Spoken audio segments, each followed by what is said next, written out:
El español en América. Un viaje de la palabra viva por México, Ecuador y Canadá. Un podcast coproducido entre la Universidad Nacional Autónoma de México, sede Canadá, y la Embajada del Ecuador en Canadá. Conduce Hans Ruppert, anfitrión del programa Noticias Literarias de Latinoamérica de CKCU FM 93.1, radio de la Universidad de Carleton en Ottawa. Lingüista y profesor emérito de la misma casa de estudios.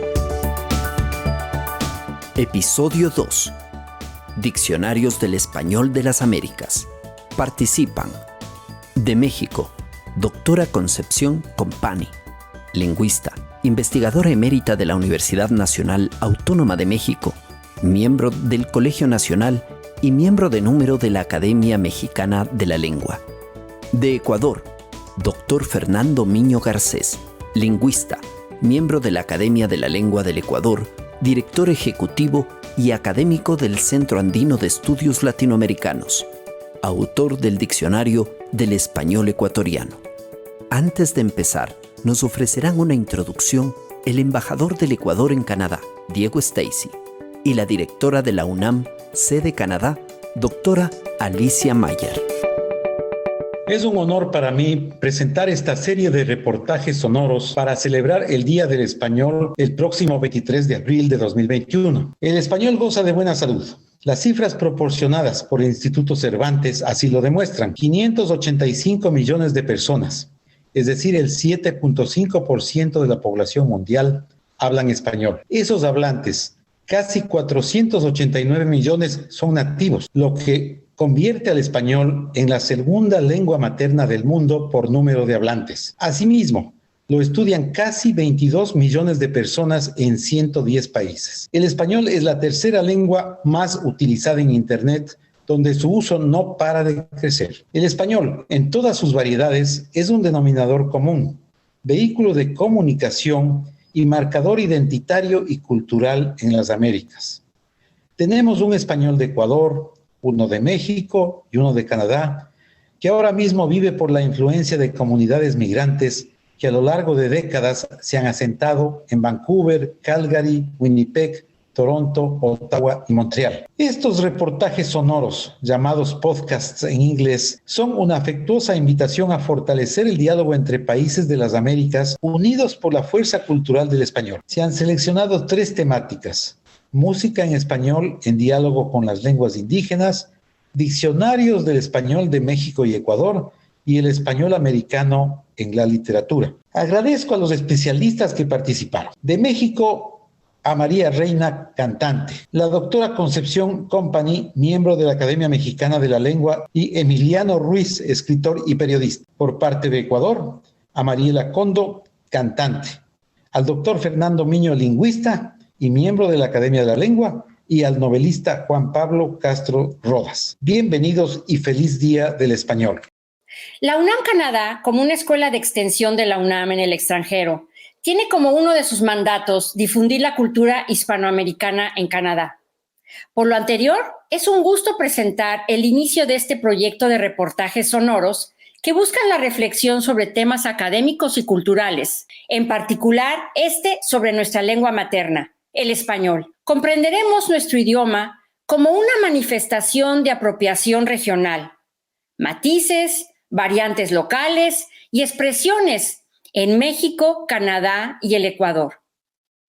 Escucharán invitados de primera, entre lingüistas, cantantes y escritores de México y Ecuador, quienes ofrecerán sus perspectivas acerca de las formas en las que social e históricamente ha sido apropiado el español en sus respectivos países.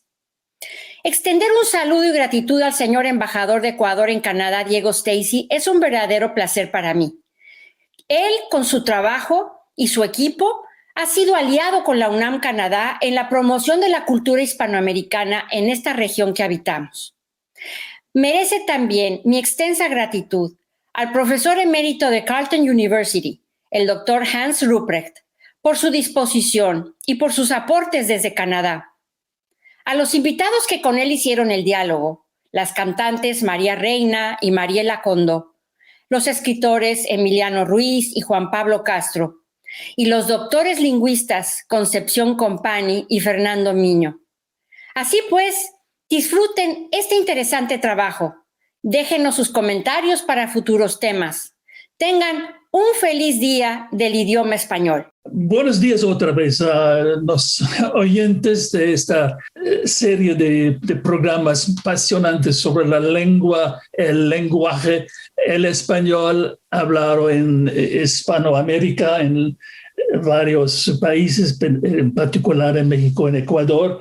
Y me gusta en particular saludar y decirles bienvenidos a la doctora Concepción Compani y al doctor Fernando Miño Garcés. Me gustaría conocer su opinión. ¿Cuál es la función de la Real Academia de la Lengua y su diccionario en un mundo en el que el español americano tiene más hablantes y una diversidad más grande que el de la península ibérica?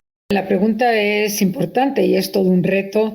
Es cierto que el 92% de los hispanohablantes del mundo ha nacido en América, y también es cierto que en el diccionario actual de la lengua española que dirige y que hace y que sube con periodicidad, actualiza en línea la Real Academia Española, la representación americana es baja en general. Cada vez es mejor, pero es baja.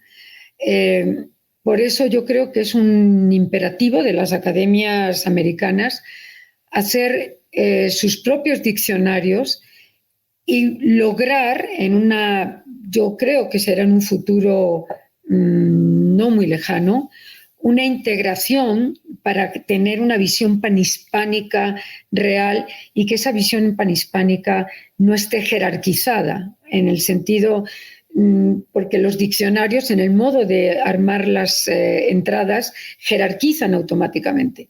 Si yo defino en papa y en patata está remitido a papa, quien tiene la prioridad es papa, el quechuismo papa.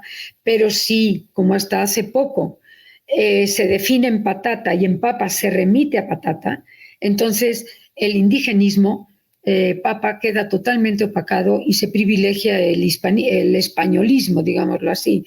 Yo creo que cada vez estamos más equilibrados, hay menos jerarquización y hay más integración, en parte porque España ha decidido, era un diccionario, el diccionario de la lengua española hasta hace relativamente poco, hace 2 años, era un diccionario que tenía cierto marcado diferencial, decía México, Ecuador, Perú, y cada vez quita más marcas. O sea, es un diccionario que cada vez tiene una visión más integral y no diferencial.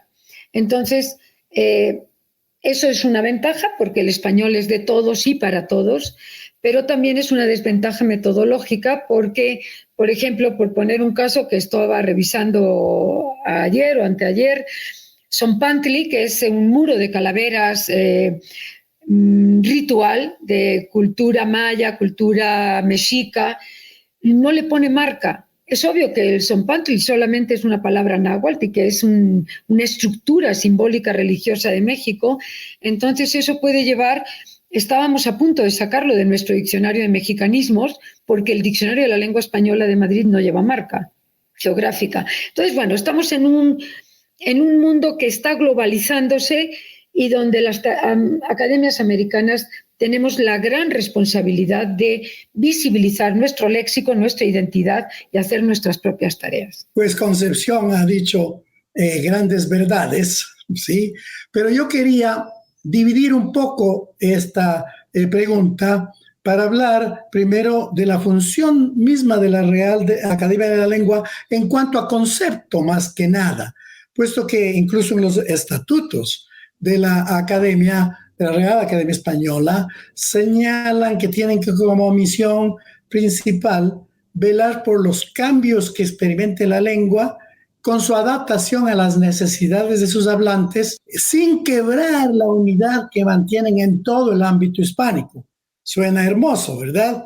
Sí, como principio. Dice pues que como miembro de la Asociación de Academias de la Lengua mantendrá especial relación con las academias correspondientes. Esto es verdad en la actualidad. Sí, yo debo reconocer que la Real Academia Española últimamente ha tenido mucho interés al tener esa relación con las academias.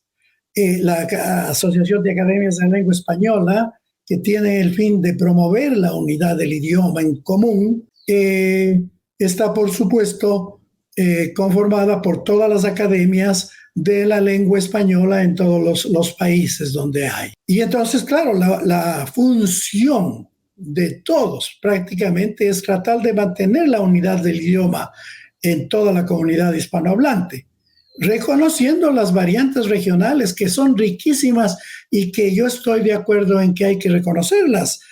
Hay que incluso enfatizar, ¿verdad?, el origen de ciertas palabras, que si se ha expandido el uso, pues bien y mejor. Por eso la Academia Española creó este corpus diacrónico del español, el CORDE, y el otro corpus referencial del español, el CREA. Con los lingüistas de las academias podemos hacer un seguimiento de la evolución de la palabra, su uso actual, etc. Entonces, la idea de la RAE es no trabajar sola. La función es el de tratar de unificar y realmente lo que dijo Concepción, la representación ha ido mejorando de las otras academias, de las otras. Ahora, en cuanto al diccionario, también la función es recoger el léxico utilizado en España y en los países hispánicos. Indudablemente, hasta la 22ª publicación del diccionario, no es que se tomaba muy en cuenta las academias, ¿verdad?, de América. Ya en la 23ª edición se afirma que es fruto de la colaboración de las 22 corporaciones integradas en el ASALE, en la Asociación de Academias, y ahora sí puedo mencionar con conocimiento de causa que para la 26ª edición, 24ª, que se piensa que saldrá en el 2026, ya se han formado comisiones en todas las academias, y no sé si seguramente ustedes tienen, Concepción, una comisión. Yo soy parte de la comisión de parte del Ecuador, sí, así es, para realizar esas revisiones y dar los consejos necesarios, tratar de que se aumenten las palabras de América. Ahora, claro, es una labor de mucha paciencia, dedicación, y yo siempre sostengo que hay que hacer estudios de frecuencia de uso de las palabras, de una comprobación real del uso. Y entonces, pues eso también toma tiempo. Entonces, como conclusión, yo diría que hay una gran tendencia a velar por una unificación del idioma, pero a un reconocimiento de los vocabularios que existen en nuestros países. Una pregunta muy actual que se discute también aquí en Canadá: ¿cómo conjugar su trabajo de investigación con la corrección política, con el uso de un lenguaje estéril, un lenguaje bajo el control de la opinión pública? ¿Y cómo conjugan su trabajo de investigación con la corrección política? Algo que hemos tenido que hacer y que hacemos, y Fernando lo sabrá, es que cuando defines tienes que tener mucho cuidado de no caer en incorrección política. Nuestro diccionario tiene ejemplificadas todas las categorías excepto la de sustantivo, porque con sustantivo pues no añades nada. Mesa, poner un ejemplo para mesa pues no añade nada, pero en un adjetivo sí, para que el usuario entienda cuál es el uso de adverbios, verbos, adjetivos, interjecciones, etc. Y hemos tenido que tener un cuidado, y es un quebradero de cabeza hoy en día, el tema de la corrección política. No nos podemos librar del juicio de valoración del usuario. La cosa difícil realmente es esto de lo políticamente correcto, ¿no? Sobre todo aquí en mi país hay mucho en cuanto a raza, por ejemplo. En México también es. Exacto.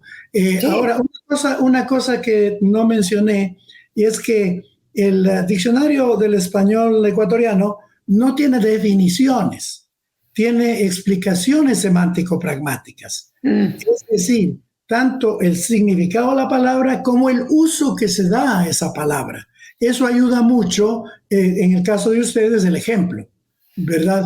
En cambio, en este se pone esa explicación semántico-pragmática que da exactamente el uso. Por ejemplo, el diccionario del español ecuatoriano no tiene restricción de ninguna clase. Es decir, no porque sea una palabra que sea considerada, tenga una connotación negativa de algún tipo o, como habíamos dicho, tabuizada, no hay restricción. Hay que registrar todo lo que la gente dice.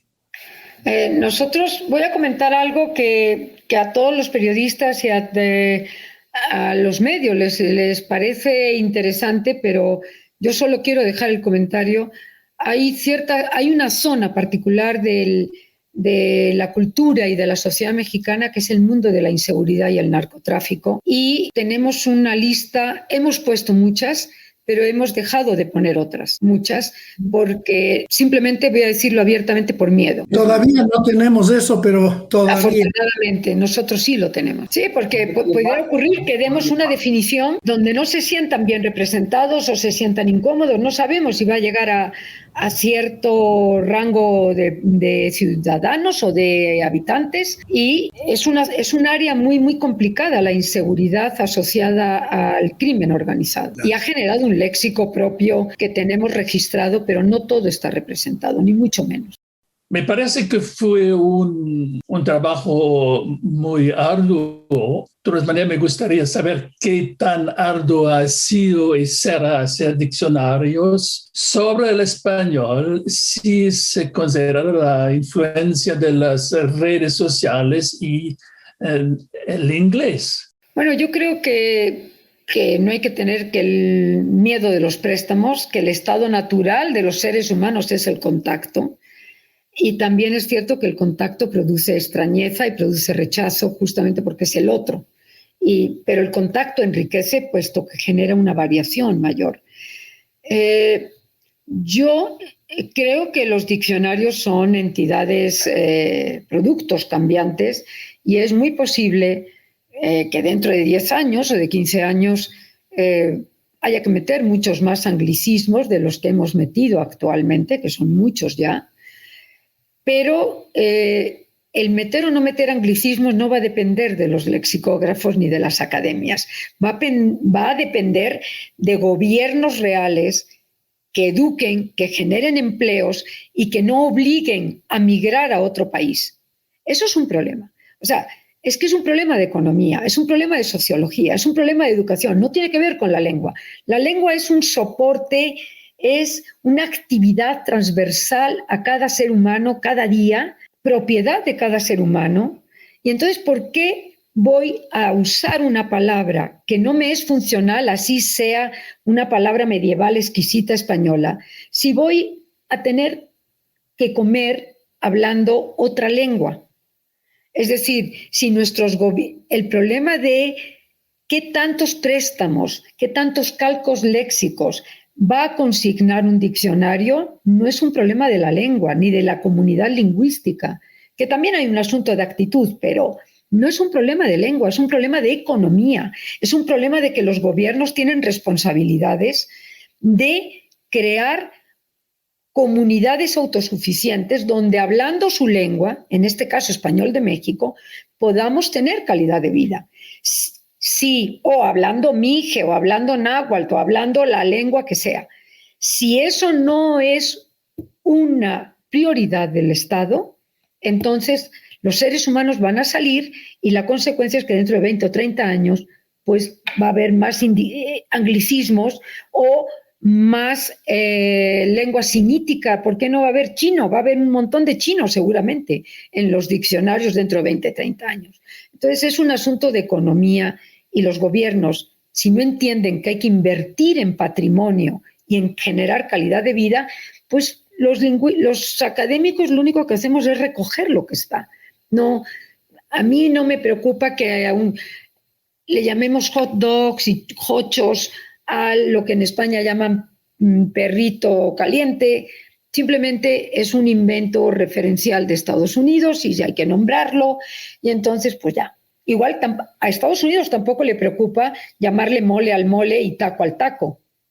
O sea, está el Taco Bell y el Taco Time están por todas partes, ¿no? Entonces, pues, es un hecho de economía y no es un hecho de lengua. Sí, lo que acaba de decir Concepción, el lexicógrafo lo que hace es reportar lo que la gente usa, ¿verdad? Pero a la pregunta yo la dividiría en dos. La primera pregunta, que es ¿qué tan arduo ha sido y será hacer diccionarios sobre el español? Ahí aumenta si se considera la influencia de las redes sociales, inglés, etc. Yo creo que siempre el trabajo de elaborar un diccionario es arduo, de mucha paciencia. Recursos, se necesita recursos, pero es muy divertido y fascinante. Ahora, las lenguas son dinámicas. Con la comunicación ahora, más todavía esta comunicación telemática, existe mucha influencia de otros idiomas en todas las lenguas. Y eso hace que el desafío de elaborar un diccionario sea, por supuesto, más espectacular. No hay que perder de vista que esa influencia de otras lenguas, en el caso del Ecuador, por ejemplo, especialmente del inglés, sobre todo en los términos relacionados con las comunicaciones, hay que asegurarse que realmente sean términos usados por un gran número de hablantes. Siempre hay el peligro de que un diccionario sea el resultado más del idiolecto de los que están haciéndolo que de la población. Y entonces yo enfatizo eso, que tiene que verse que realmente se esté usando y no sea pasajero. Es decir, que para poder registrarlo en un diccionario tiene que tener una supervivencia ese término, esa palabra que ha venido del inglés. Es interesante, del inglés o de cualquier lengua. Es interesante lo que dice Concepción, que por supuesto esto depende mucho de las economías y de qué. Por ejemplo, aquí, si quieres demostrar que tu institución educativa es de calidad, tienes que ponerle school, the Sauce School, y no es la escuela, el Sauce. Entonces, eso tiene que ver con esa mentalidad de realmente que la población va teniendo la idea, ¿verdad?, de que lo mejor está afuera. Entonces, bueno, eso en cuanto a la elaboración de un diccionario. A lo que si llegará el día en lo que eso que hablamos no se llama español, yo creo que no. Yo creo que no llegará ese día. Siempre tendremos alguna cosa. Por ejemplo, ha habido un gran movimiento para tratar de que los americanos nos unamos, hagamos algo conjunto, pero el nombre mismo de la lengua, yo creo que todos somos orgullosos de hablar español. Claro, por ejemplo, yo conozco muchos amigos mexicanos que ellos son más orgullosos de hablar mexicano que nada, ¿verdad, Concepción? Sí, así es. Sí. Pero está el español, es el español. Así sí, que, eso es así, sí. Es que es muy difícil. La lengua es tan patrimonial que va a ser complicado. Va a haber globalización, pero también hay un asunto de actitud, ¿no crees, Fernando? Por ejemplo, en el mundo germánico en general, cualquier cosa que les es útil la incorporan. En el Oxford Dictionary, pues pronto va a estar taco. En el Webster está taco en la última edición. Toreador, y se quedan tan tranquilos, no tienen ningún empacho. O sea, si les es útil, lo incorporan.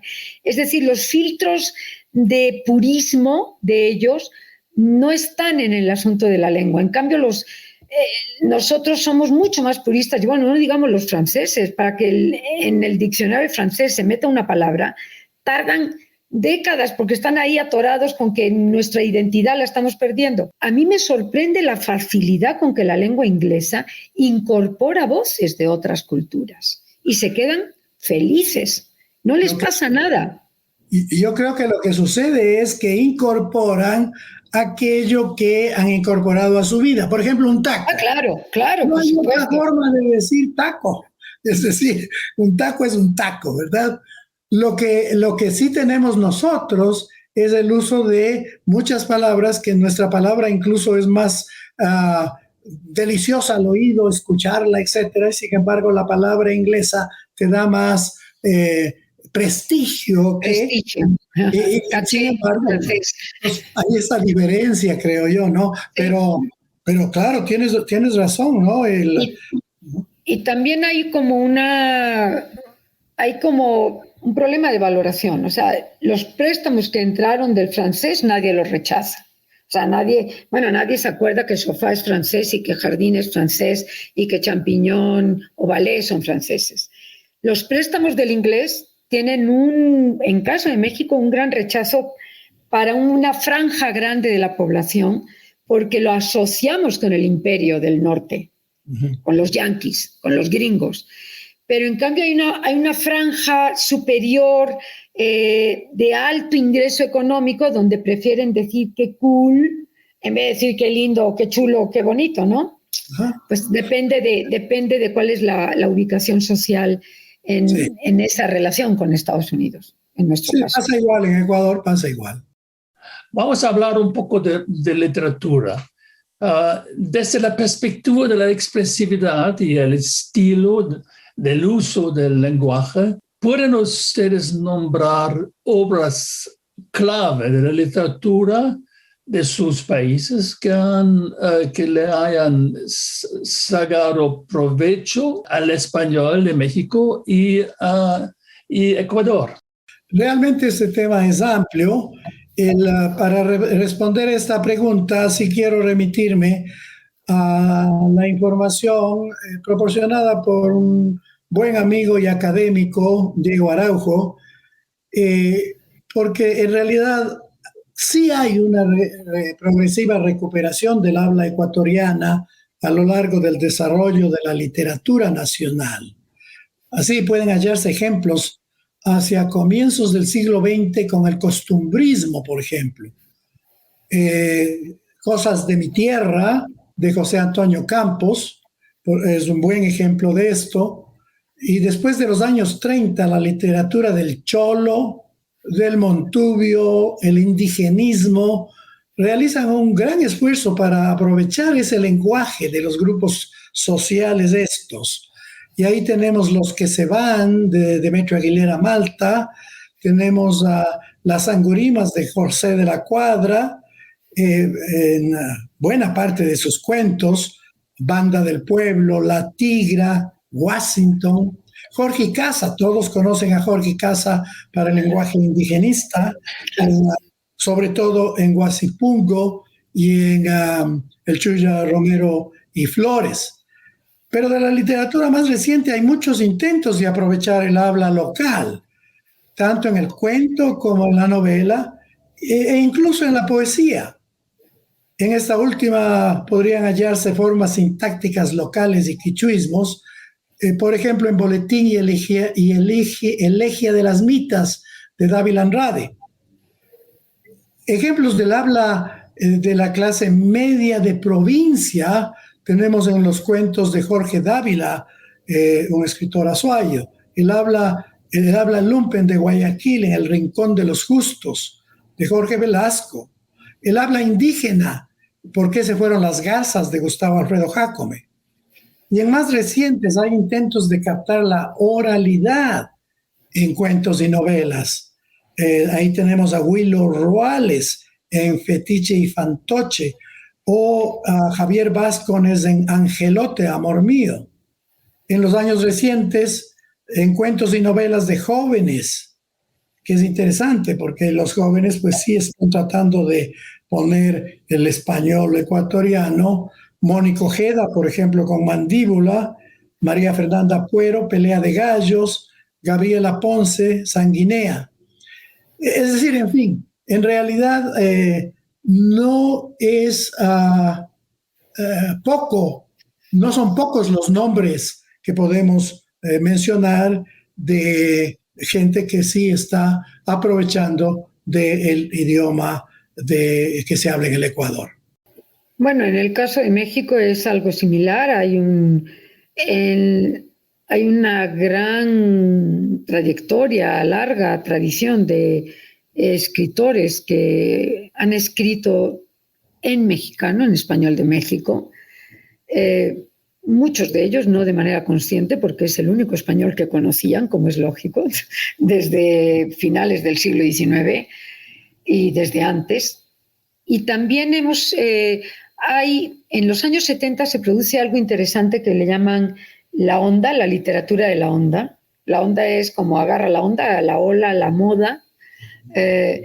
Y empieza a haber un boom de escritores jóvenes, que ahora ya no son tan jóvenes y algunos ya fallecieron, que hacen un esfuerzo de salpimentar y de sazonar sus novelas y sus obras con mexicanismos, cualquiera de las, sean indigenismos, sean habla coloquial, sean habla culta, lo que sea.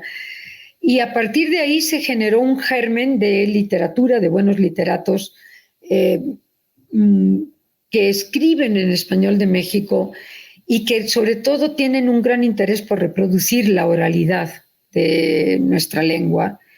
Y pues en el norte tenemos un muy buen escritor que a mí me encanta, ha sido fichado para nuestro diccionario, Elmer Mendoza.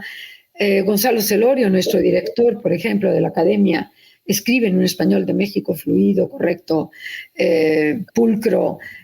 Rosa Beltrán. Hay una gran cantidad de escritores que están escribiendo en español de México sin tener que hacer el esfuerzo indigenista que hicieron en el siglo XIX o a mediados del siglo XX. No, simplemente es el español que usamos y decidimos usar banqueta y no acera, porque es una palabra desconocida, acera en México. Entonces, bueno, en el sur usan escarpa, en el sur de México usan escarpa para este espacio de las calles. Entonces, nos hemos alimentado de esos escritores y yo creo que cada vez hay más seguridad en el uso de esos escritores, de que quieren escribir como mexicanos y que seguramente van a vender más escribiendo como mexicanos que siendo copistas de otros dialectos. ¿Pueden dar ejemplos de palabras emblemáticas de estos diccionarios de México y Ecuador por sus sonoridades, por su carga afectiva y sus particulares en el nivel de las significaciones, del significado, ¿no? Bueno, palabras identitarias, taco, por supuesto. Palabra identitaria, indigenismos de todos los días, apapachar, molcajete, que es el mortero donde se hacen las salsas, taquería. Pero también algo que tenemos en el español de México es una simbiosis de español con lengua indígena que ha producido una sintaxis enriquecida muy interesante, donde tenemos la palabra ligera de semántica menos especializada con lengua española y la palabra con la semántica más específica con lengua indígena. Y ha producido locuciones, tenemos varios, yo diría que rondan las 2000 en el diccionario. Dar a tole con el dedo es engañar a alguien, por ejemplo. Preferimos usar estas simbiosis léxico-sintácticas a usar la palabra simple del español general que también compartimos y conocemos, ¿no? Dar el avión, que es para no hacerle caso a alguien. Esas dos son de español. Dar a tole con el dedo. Saber un titipuchal es saber mucho, pero titipuchal es indigenismo. Enrollar el petate para morirse, porque los indígenas mexicas dormían en petates y se les enterraba en un petate ritual, se enrollaba el tapete, que es una palabra indígena también, ¿no? Un nahuatlismo. Entonces, eso le da un cierto sabor costumbrista, interesante, identitario al español de México y, por supuesto, tenemos una de nuestras grandes identidades, coger para realizar el coito, que es además un misterio dialectal, porque lo usamos en México, lo usan en Argentina, lo usan en Uruguay, y yo creo que es desconocido en el resto del mundo hispánico. O sea, ¿cómo llegó a dos zonas extremas de Hispanoamérica? Coger y, bueno, coger, cogida, cogienda, cogedera, cogedero, todos los derivados de coger que te puedas imaginar, y un imaginario patriarcal, machista tremendo. Y algo interesante es que las mujeres nos estamos apropiando de ese léxico que era exclusivo de los hombres. Bueno, tenemos más identitario que coger, pues para México, pues no. Es interesante porque aquí cogemos el bus. Ah, claro, yo en todo el mundo hispánico, excepto Uruguay, Argentina y México. Eso, y es un misterio, ¿no? Dialectal, que habrá que hacer la investigación de dialectología histórica. Sí, creo que esa pregunta realmente es difícil porque, vamos, creo que todas las palabras del diccionario pues tienen algo de la identidad precisamente, ¿no? Pero, digamos, para satisfacer esa curiosidad, recordemos aquí usamos mucho las palabras de origen quichua. Achachay, atatay, arraray, ayayau. Para algo que no me gusta, que es repugnante, yo digo atatay. Y si me quemo en algo, pues digo arraray. Interesante. Ese tipo de palabras. También tenemos expresar admiración, por ejemplo, chuta, ¿no? Aquí en la sierra usamos mucho qué bestia, ¿no? En el Azuay, por ejemplo, usan chendo para dar a entender que lo que se dijo es una broma o mentira, ¿no? Por ejemplo, yo digo, qué sé yo, ahora que estamos en elecciones, digo tal candidato es es un ladrón, chendo. Quiere decir, bueno, es mentira, no quiero decir eso mismo, ¿no? Creo que es típico. Bueno, y por ejemplo, yapa, una yapa, ¿no? Voy al mercado y a la caserita, que es la vendedora, que es una caserita, le pido la yapa, que es algo más que me da sin costo para mantener. O sea, para nosotros es pilón, hay que darle... Pilón. Pedimos un pilón. Y no sé si en México se diga cacho para una broma. No. Voy a contar un cacho. No. Y tenemos cachos colorados. Nosotros tenemos chistes colorados, en España chistes verdes. Y aquí son los cachos colorados. O chaquiñán, por ejemplo.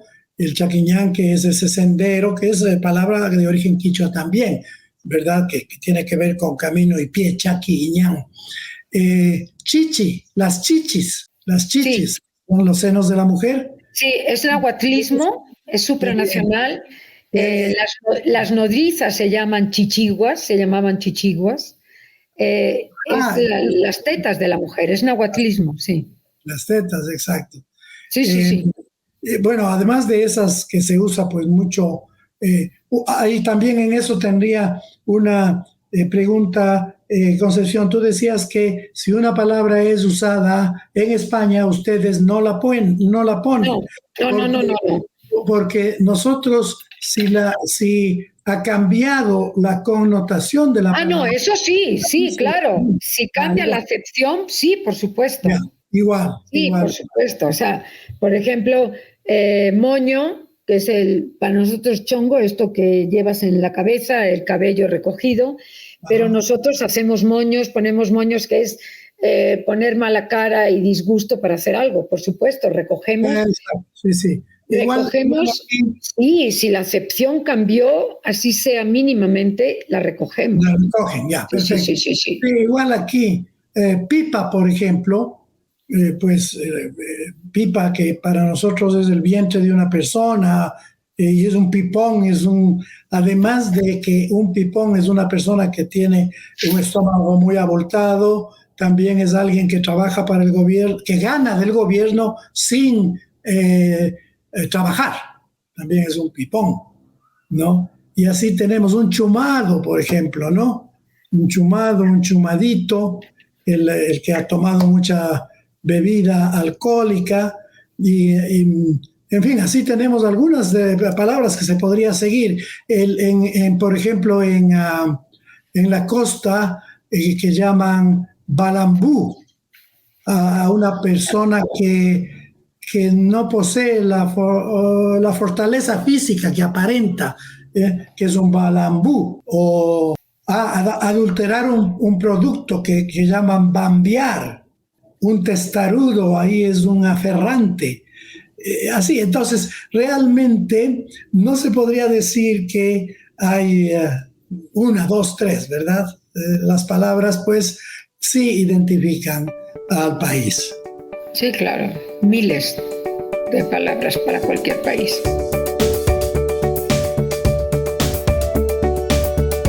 Esto fue El Español en América, un viaje de la palabra viva por México, Ecuador y Canadá. Abril 2021.